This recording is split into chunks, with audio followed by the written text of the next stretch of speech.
Hai Mas Vino dan Kak Angga. Hai. Gimana nih kabarnya? Nih kayak padat banget ya jadwalnya ya. Pasti baik-baik aja selalu kita. Padat kayaknya lebih padat dia sih. Gimana tuh? Sih. Tapi excited aja karena My Knowing Brother mau langsung keluar. Iya, Mas tanggal 24. 24 Oktober. Tapi kalau dilihat dari jadwalnya kan kayak padat banget. Ada yang dikejar emang Mas? Kejar kebahagiaan. Semakin kita kerja akan semakin muncul kebahagiaan. Amin. Amin. Kak Angga juga seliuran terus kan? Dia malah lebih gila lagi dia. Ini semuanya gara-gara dia. Jangan menyebarkan Iya. rumor-rumor. Oke, terus kira-kira dari jadwal yang padat ini sempet nggak sih kayak syuting di dua proyek di saat yang bersamaan?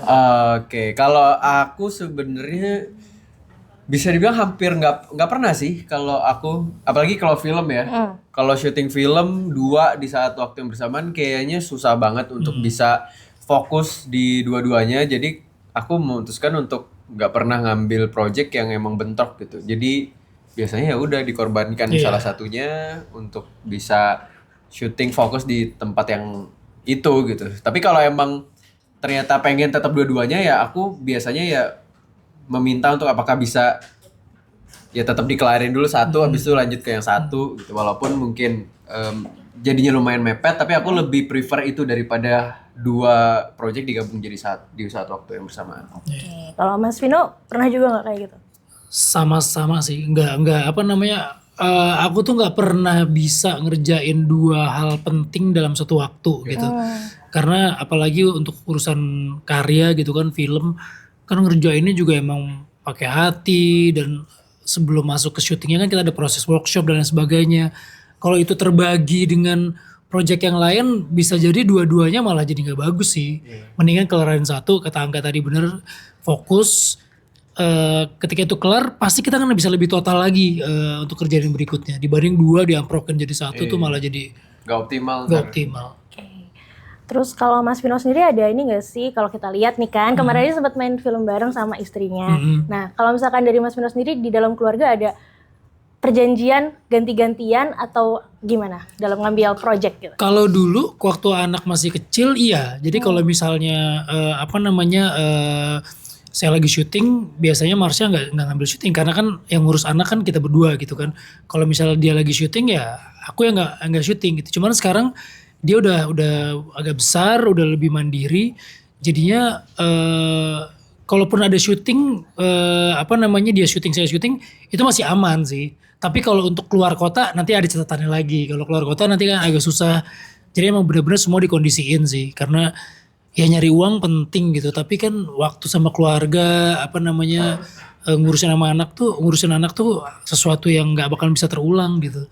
Tiba-tiba kerja terus anak udah gede nggak deket sama kita kan juga bahaya juga sebenarnya. Tapi dekat banget ya, kemarin sempat nonton konser bareng loh sama. Iya karena dapet tiketnya kan katanya susah, dapetnya cuma 2, sementara Marsha harus syuting tuh. Ya udah aku yang iniin, yang nemenin. Tapi seru walaupun nggak ngerti tapi seru banget.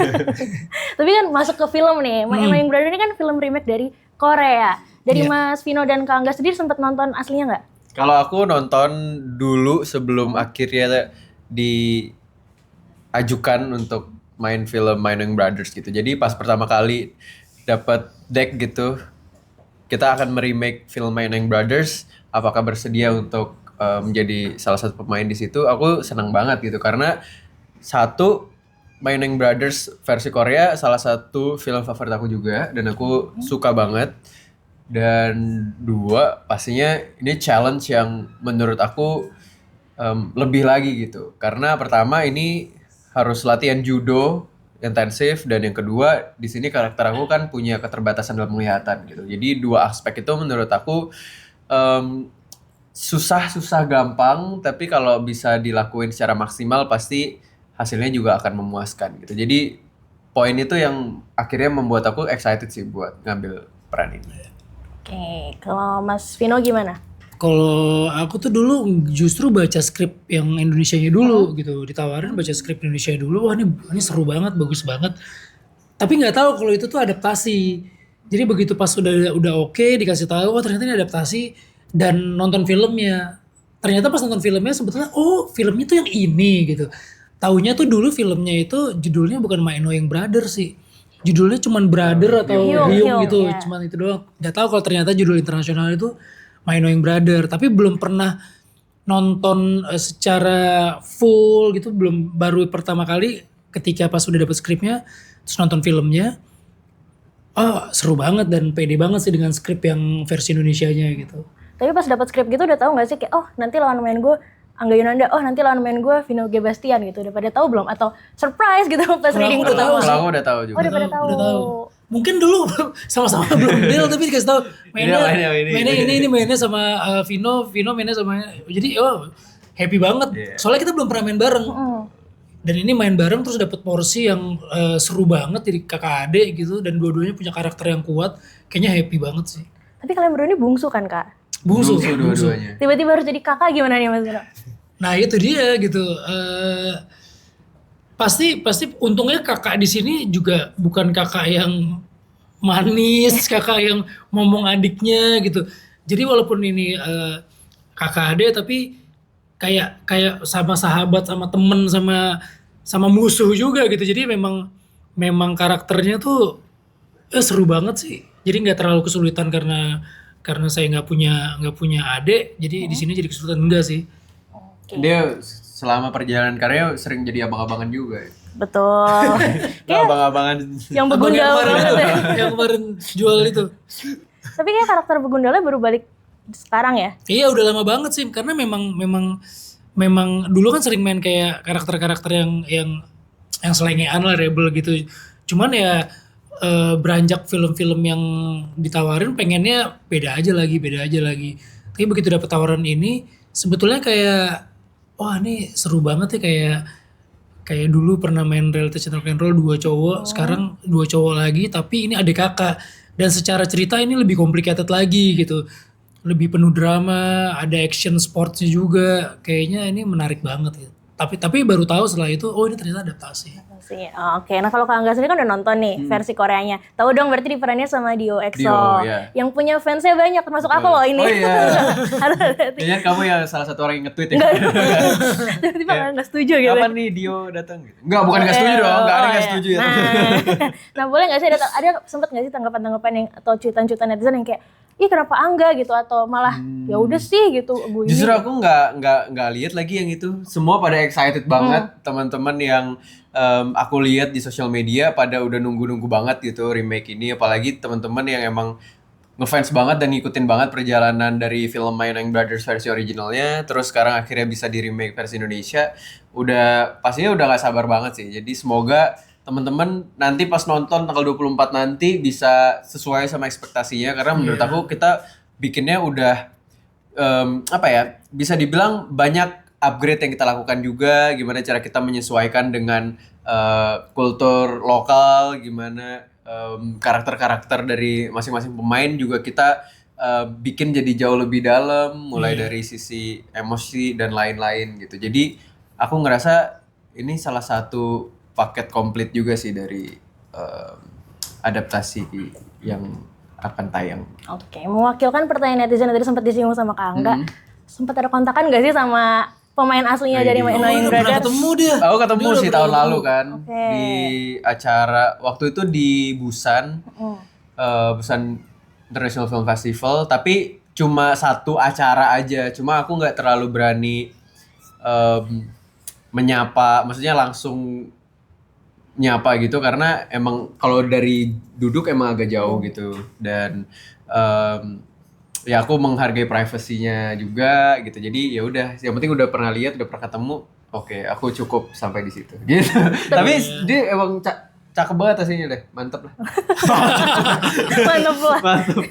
Tapi kayaknya susah sih untuk gantiin, maksudnya kayak siapa yang paling pas gantiin Dio misalnya di sini gitu. Kayaknya Angga juga salah satu yang terbaik, jadi kayaknya susah nyebut nama lain selain Angga sih. Amin. Maksudnya emang dari rezekinya jatuhnya ya. Kan katanya juga karakter menemukan pemerannya sendiri. Iya bisa jadi gitu. Nah, berarti emang belum ada kontakan ya sama Enggak, cast cuman sejauh kemarin ini. diposting sama fans Pas fan meeting kalau kamu datang Iya, fan meetingnya. gue dong gak dapet tiket. Wah, parah banget kamu gak datang. Iya, terus ternyata ada pertanyaan itu dan Iya. ternyata si Dionya juga udah tahu kalau akan ada Ada, remake betul. itu dan dia excited banget. Ya dianya aja excited gitu kan, apalagi kita gitu kan, dan mudah-mudahan semua fansnya dia harus Ntar kamu nonton ajak lah banget. dia suruh datang ke sini. Paling best itu kayaknya ya. Harus nonton. Karena kan kalau kalian ngefans sama Dio dan film ini sukses kan pasti Dionya juga akan seneng kan. Jadi kalian harus nonton semua. My Annoying Brother. Versi remake Indonesia. Versi remake Indonesia. Tapi susah gak sih sebenarnya buat meranin karakter yang udah ada? Apalagi kalau Kak Vino sendiri kan udah kayak film remake-nya banyak banget ya, lebih dari sekian lah gitu, 8 nih ya. Gak tahu udah lupa. Gitu. Gimana tuh? Iya susah lebih susah gitu, lebih susah karena apa namanya udah pernah ada yang mainin dia punya cara mainnya beda lagi dan pasti original adalah selalu yang menjadi yang terbaik tuh itu. Tapi gimana caranya kita ngebuat film original ini bisa menjadi film kayak milik kita sendiri gitu, seolah-olah film baru. Ya kita harus explore yang lebih jauh lagi, lebih besar lagi gitu. Kalau misalnya pemeran aslinya explore yang segini, kita harus explore lebih gede lagi. Karena kalau cuman buat film sekedarnya ya nonton film aslinya aja. Ngapain gitu kalau kita cuman mau mengulang gitu doang. Kita harus bikin minimal sama lah sama film aslinya. Dan yang harusnya jauh lebih bagus dari itu. Nah, lebih bagus dari itu kan bisa dari faktor segala macam gitu. Bisa dari adegan-adegannya, dramanya ataupun yang karena ini film Indonesia. Sorry. Jadi lokalnya itu lebih dapat gitu. Nah ini sih yang aku baca dari skripnya itu, kalau skripnya ini juga ditulisnya pakai hati banget. Makanya begitu baca kita seneng ya, happy ya, dan semangat banget untuk kerjain itu gitu. Nama perannya Indonesia banget ya, Kemal sama Jaya gitu ya. Kemal Udah Solihin dan lokal Jaya banget Solihin gitu. Oke. Nah kalau untuk Kak Angga sendiri nih, ini lucu-lucuan aja sih mumpung kita masih ngomongin tentang masalah Korea ya. Oke. Ini sempat Emang Angga lucu banget sih. dan fans, iya bener fansnya banyak banget karena pada nyamain atau mirip-miripin Angga sama VBTS sama juga Minggu 17. Tanggapannya gimana tuh? Waduh. Karena model rambutnya ya. Iya, kan kriwil-kriwil gitu, gitu kan. Kalau aku tanggapannya pastinya ya bersyukur aja gitu, karena ya semoga nanti rezekinya nular juga ya. Amin. Jangan cuma mirip-miripin doang ya. Benar. Gitu, karena ya tapi pastinya ya seneng lah gitu, seneng. Iya ada sesuatu yang, kalau buat gue pribadi sih ada sesuatu yang beda dari karakter Angga yang pernah dimainin film sebelumnya, baik secara karakternya maupun tampilannya gitu kan. Oke, Tampilannya jadi beda, jadi fresh, jadi orang penasaran lagi ini gimana sih gitu. Apa namanya, remake-nya kan jadi seperti apa, adaptasinya kan jadi seperti apa gitu. Dan buat gue itu jadi satu packaging yang bagus sih untuk apa di My Annoying Brother ini. Betul. Tapi kalau Kak Angga, kalau diperhatiin tuh dari proyek-proyek sebelumnya memang selalu berubah tampilan fisik ya. Ada yang rambutnya gondrong, sempat pirang juga. Nah sekarang kriwel gitu. Nah sebenarnya kalau ngambil proyek itu ada batasan gak sih, kayak fisiknya nggak mau berubah terlalu gimana gitu, atau terima-terima aja? Gitu? Aku sebenarnya fleksibel banget orangnya, dan untuk aku gaya rambut emang sangat berperan besar terhadap bagaimana aku membentuk karakter di sebuah film gitu. Jadi di sini misalnya aku pertama kali juga nge-perm, terus ternyata mendukung banget gitu untuk aku bisa berbeda dari karakter-karakter aku di film-film sebelumnya, terus membuat aku jadi jauh lebih percaya diri untuk mengembangkan ceritanya jadi jauh lebih dalam, dan begitu sih. Jadi kalau appearance luar tuh menurut aku juga lumayan berpengaruh, tapi emang tetap ya bagaimana cara kita ya untuk apa ya membangun karakternya dari dalam juga nggak kalah penting sih. Kayak nge-perm pertama kali tapi sekarang jadi kayak ketagihan gitu nggak kayak? Ini belum berita lagi sih. Nanti sebentar Mungkin lagi nanti ya. jengotnya kumisnya akan Bisa. Aduh, kritik gue. Ngeri juga ya nanti. Oke, nah terus kalau misalkan dilihat juga di Twitter, sempat ada cuitan dan Bang Vino juga sempat kayak ngasih reaksi sih, katanya Vino G. Bastian dan Angga Yunanda adalah dua aktor incaran produser. Tanggapannya gimana Gitu. tuh? Mungkin lupa cuitannya, boleh aku iniin. Oh itu Ya. akun fake tuh. Bukan. Udah di reply juga kalau sama Mas Vino. Bentar ya. Oh iya. Nah, ini. Oh ya, bicara box office. Iya, sebetulnya Ngeri. sebetulnya itu kan penilaian yang buat kita ya terima kasih banget gitu. Maksudnya kalau memang dari akun-akun film menilai seperti itu gitu.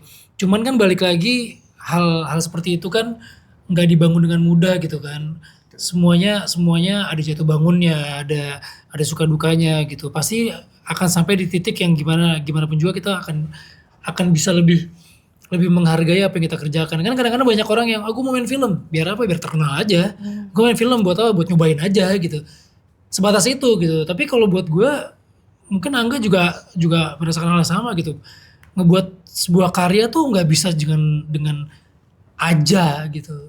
Harus dari hati gitu. Nggak bisa ya udah cuman buat ini doang, buat itu doang. Emang semua itu harus pakai hati, dan ketika kerjaan pakai hati, hasilnya pun akan berbicara seperti itu. Jadi kenapa gue merespon cuitan itu, karena buat gue itu sanjungan yang perlu menjadi bahan buat kita untuk sebagai cambuk kita untuk terus berkarya dengan lebih baik lagi gitu. Nggak bisa menjadi pujian bukan menjadi pujian yang membuat kita terlalu terbang, tapi justru menjadi cambuk itu. Wah, hati-hati lo udah sampai titik ini, dan setiap lo berkarya itu udah ada yang pasti akan lihat dan nunggu, jadi harus berhati-hati dari kualitas, dari apanya gitu sih.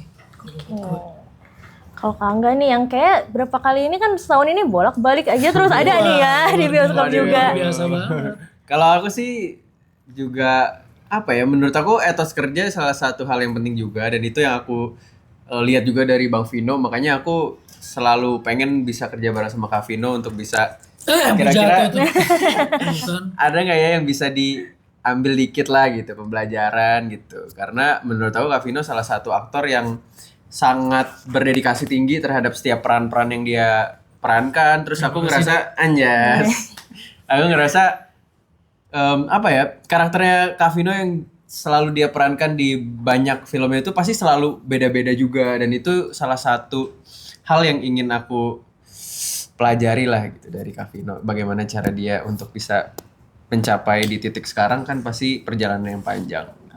Ngomongin tapi ngomongin produser, kayaknya kalau Kak Vino tuh Mas Vino pernah ya waktu itu jadi produser di tahun 2014. Gak penasaran pengen balik lagi ke balik layar gitu?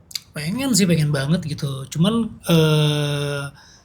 gak tahu kenapa belakangan ini tawaran aktornya, karakter menarik banget gitu. Jadi seperti gue bilang tadi, nggak bisa melakukan hal itu dalam satu waktu gitu. Jadi kayak beresin kontrak-kontrak yang masih berjalan, dan hampir semuanya kontraknya itu juga masih sebagai aktor. Nanti mungkin kalau misalnya one day ada waktu yang luang, soalnya ide di kepala tuh banyak banget gitu untuk memproduce film ini, film itu gitu. Tapi kayaknya akan lebih pas kalau misalnya punya waktu dan energi yang lebih besar lagi gitu. Karena kan kalau sebagai aktor ya kita lingkupnya ya sebagai aktor ya di depan kamera total di situ. Tapi kalau misalnya sebagai sutradara atau sebagai produser ya nggak pengen jadi aji mumpung juga tiba-tiba. Ya.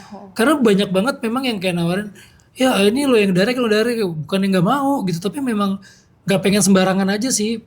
Pengen punya waktu dan energi yang lebih besar gitu. Biar karyanya tuh juga nggak jadi cuman ya sekedar aji mumpung, sekedar cuman ada karena ada waktu, ada yang nawarin, tapi hasilnya juga nggak maksimal gitu. Oh, nggak mau coba-coba juga ya, harus bagus juga ya. Gitu. Kalau coba sih pasti nyoba, tapi maksudnya coba-coba jangan kayak coba-coba asal gitu. Asal ya? Gitu loh. Betul. Harus dimulai tapi dengan fondasi yang bagus. Ntar calling gue ya Bang. Iya.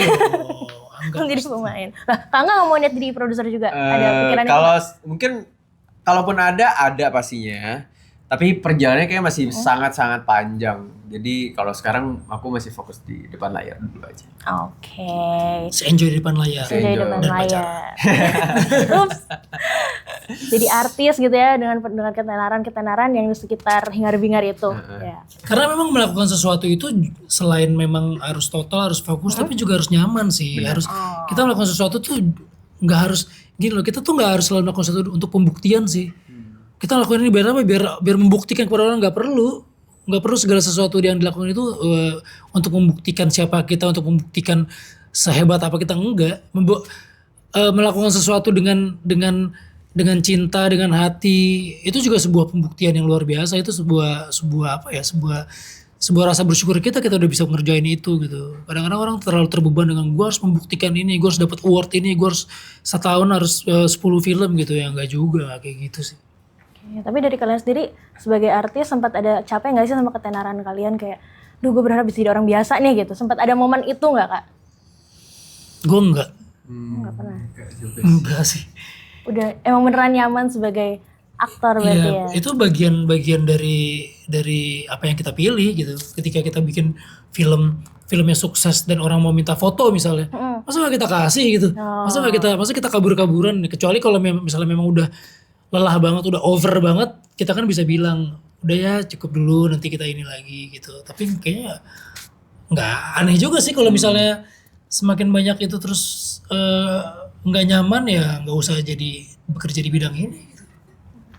Oke, itu pertanyaan terakhir kebetulan ya. Dan mungkin mau promosi film sebentar, ini ada My Annoying Brother, boleh langsung ke kamera. Pokoknya panggilnya apa nih? IDN Times juga. IDN Times, pokoknya buat kalian yang mau lihat gimana nyebelinnya Angga Yunanda, kalian harus nonton My Annoying Brother. Mulai tanggal 24 Oktober 2024. di bioskop ya. Tonton yang ini ya, jangan yang lain ya, yang ini. Oke, good. Thank you. Terima kasih. Terima kasih. Thank you, Kak.